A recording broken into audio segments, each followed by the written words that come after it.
A billionaire picked a girl off the streets and made her his wife, just to win a bet. He thought it was a game. She thought it was survival. Neither of them knew it would change both of their lives forever. Before we begin, tell us in the comments where you're watching from. And at the end, don't forget to rate this story from 0 to 10. Enjoy the story. He had everything. The money, the power, the kind of name that made rooms go quiet. But tonight, a single bet was about to change everything. Lucas Reed stood at the edge of the balcony, a glass of champagne in his hand, surveying the glittering crowd below like a king watching over his kingdom. The party was extravagant. Crystal chandeliers, designer suits, and the soft clink of glasses filled with drinks that cost more than most people's rent. To anyone watching, Lucas looked untouchable, unbothered, like a man who had already won every game worth playing. And honestly, he believed that too. That's when Jake Collins appeared. Old friend, dangerous smile, the kind of man who knew exactly how to get under Lucas's skin. "Lucas," Jake said smoothly, leaning against the railing with a glass of wine. "You're always saying money can buy anything, right?" Lucas didn't even blink. "Because it can." Jake's smile widened. Slowly, he pointed down toward the street below, where a young woman sat on the cold sidewalk, barefoot, exhausted, holding a cardboard sign. She looked like someone the world had completely forgotten. "Then here's your next challenge," Jake said, his voice dropping low. $2 million says you can't turn her into a high society lady and stay married to her for 3 months.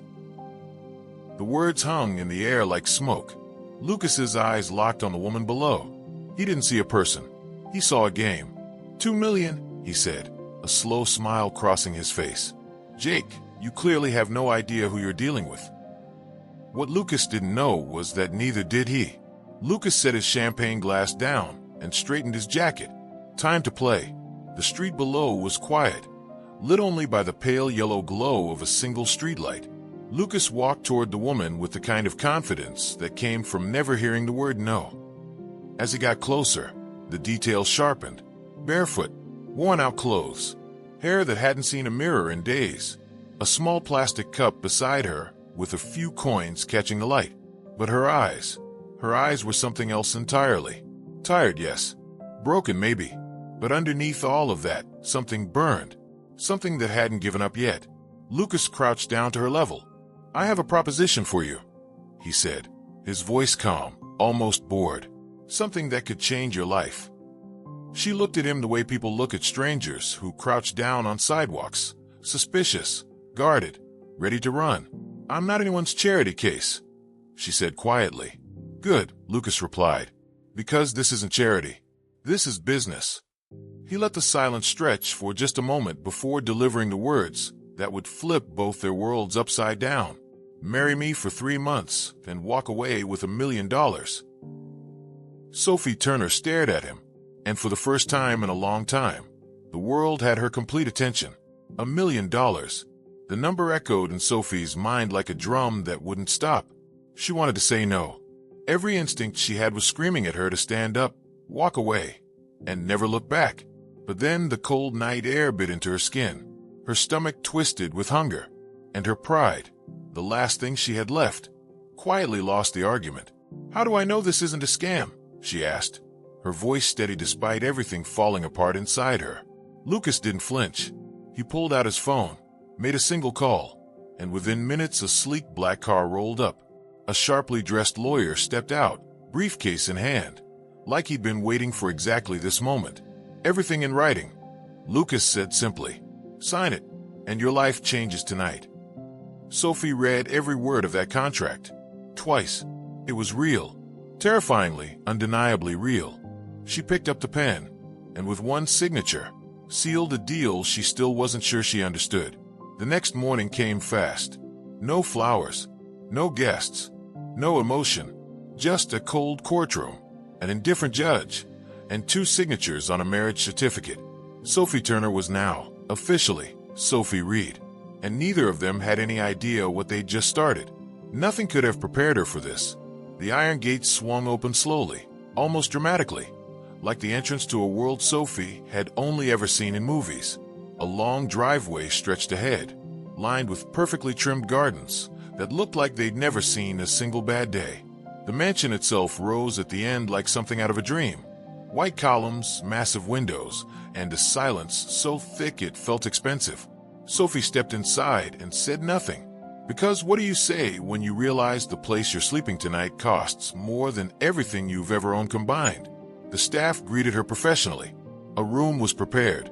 Fresh clothes, soft sheets, a view of the garden that could make anyone forget their problems. But it couldn't make her forget hers.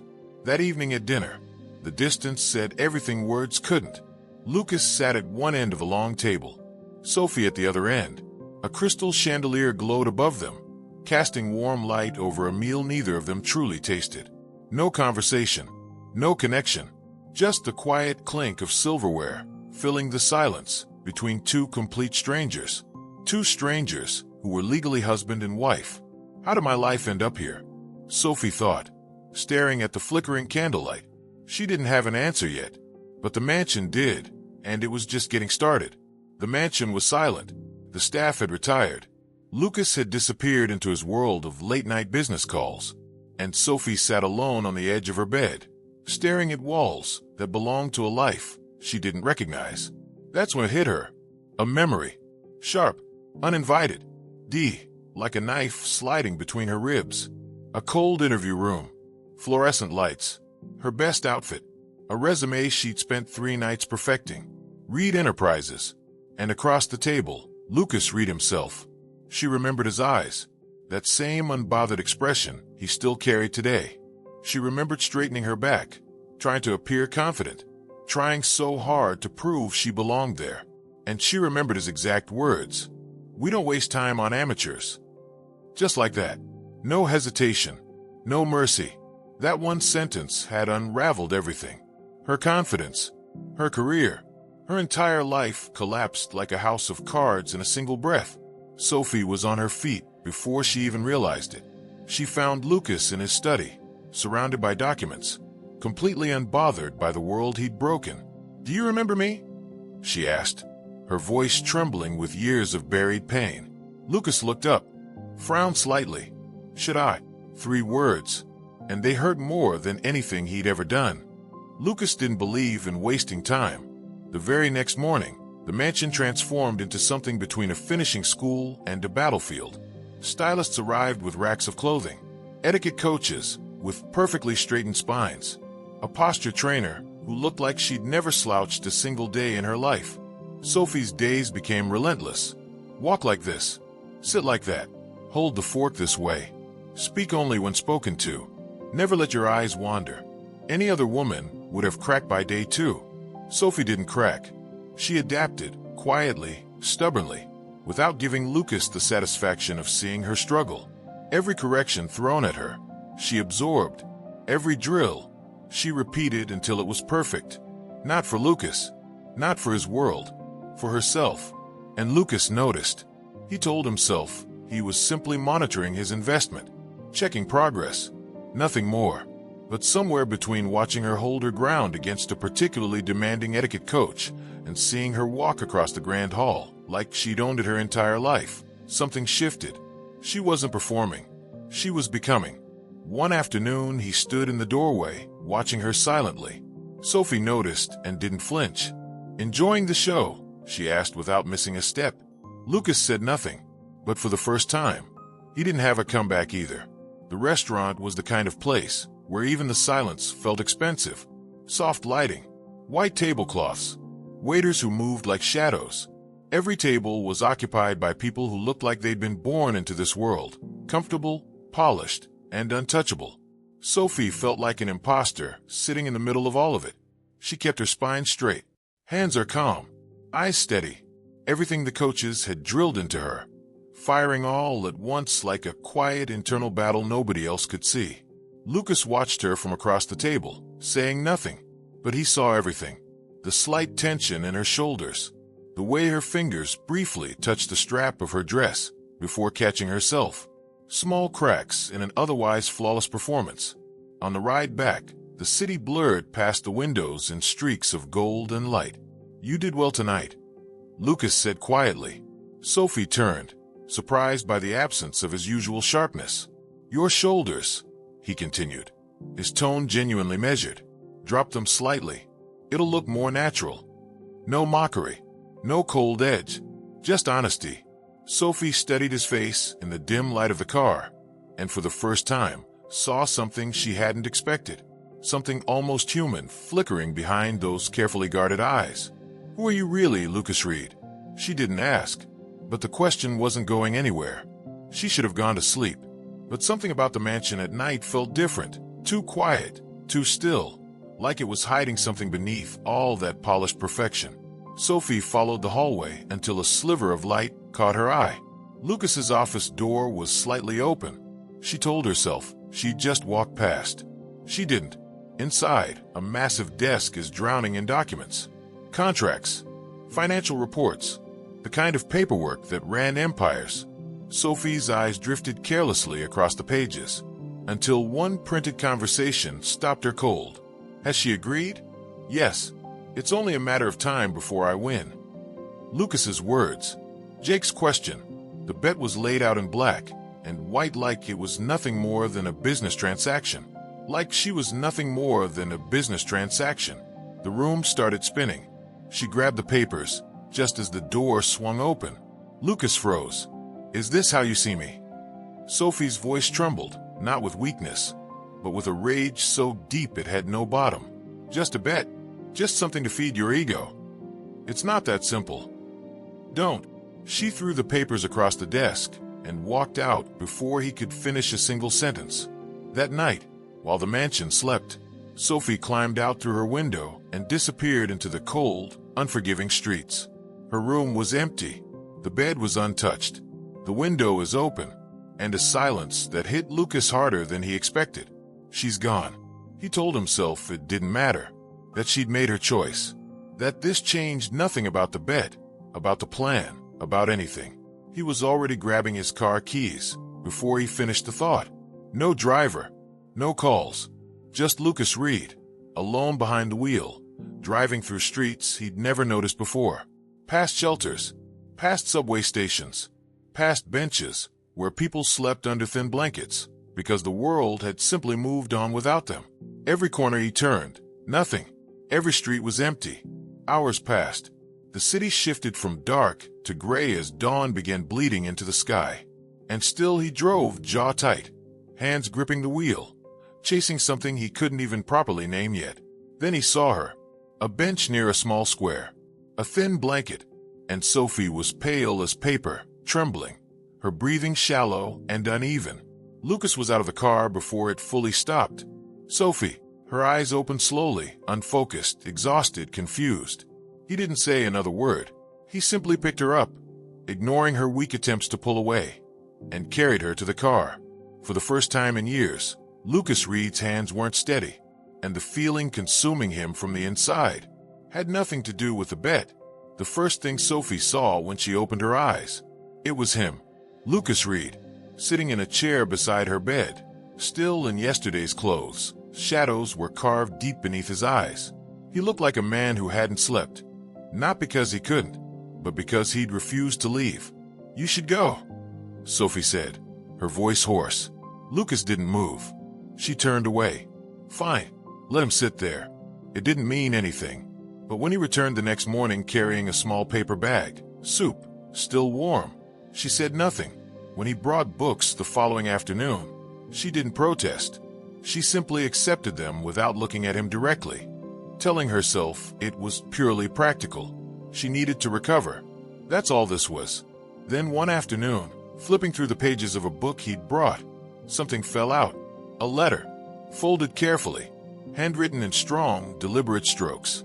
Sophie, I know words aren't enough to undo what I've done, but I need you to know I'm trying. I've never been someone who admits mistakes. But you've made me look in the mirror and see who I really am. I don't expect your forgiveness. I just want to become someone worthy of your respect. Lucas. Sophie read it once, then again, then sat in silence, because for the first time, she had absolutely no idea what to feel. The mansion looked the same. Same iron gates, same manicured gardens, same impossibly high ceilings that made Sophie feel small the first time she'd walked through them. But something felt different today. Maybe it was her. Lucas said nothing during the drive back. No grand speeches. No attempts to explain himself again. Just a quiet ride, and a door held open as they arrived. Small gestures that somehow said more than words could.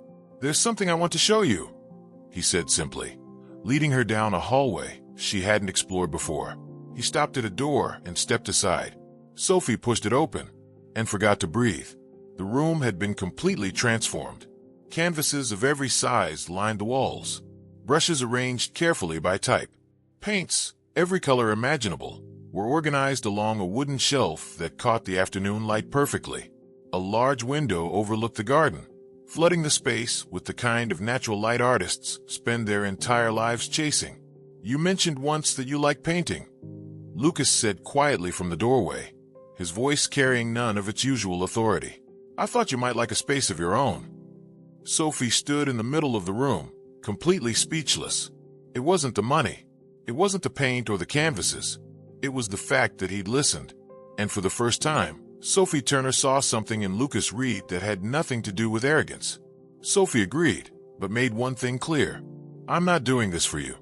Lucas nodded. "I wouldn't expect anything else." And so it began. Shelters, rehabilitation centers, schools tucked into corners of the city that people like Lucas Reed had spent their entire lives driving past without a second glance. Every visit, Sophie braced herself, waiting for the performance. Waiting for Lucas to pull out his checkbook, smile for an invisible camera, and call it charity.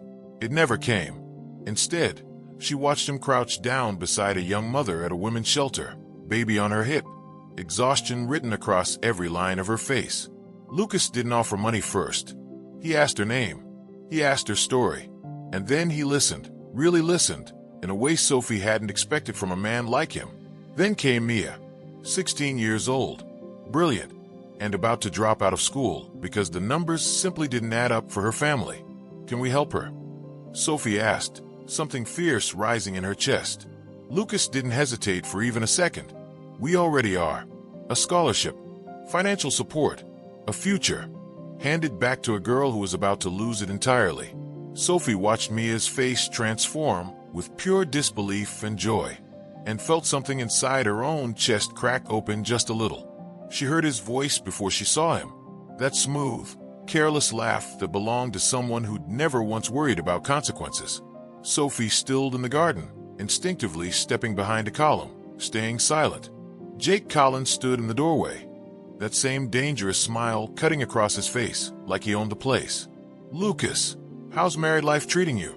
he said, the mockery dripping from every word. "Bet's almost up. You must be excited to collect your $2 million. Sophie's breath caught. Old wounds, freshly reopened. "What do you want, Jake?" Lucas's voice was flat, cold, nothing like the man Sophie had been watching change over these past weeks. "Just checking in on my investment." Jake laughed. "Come on, the 3 months are almost done. Time to wrap this little experiment up." A pause. Then, "The bet is canceled, Jake. It's done. I don't want the money." Silence. "You're serious?" Jake said slowly, disbelief replacing the mockery. "I've never been more serious in my life."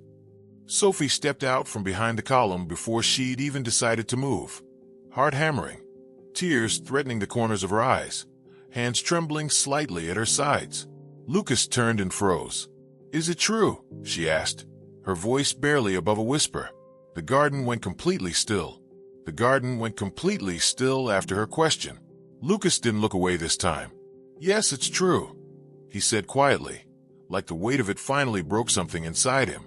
Sophie didn't speak, didn't move, just stared at the man she thought she knew. Then Lucas stepped forward, voice low, almost desperate. "I don't want the money anymore. I don't want any of it." A pause heavy alive. "Come with me. One trip. No mansion. No staff. No games." The next morning, the world they knew disappeared behind the roar of a private plane lifting into the sky. Hours later, mountains replaced glass towers. Silence replaced noise. A small village waited below, untouched, quiet, real. No guards. No cameras. No empire. Just air that felt like freedom. And for the first time, Lucas wasn't the billionaire.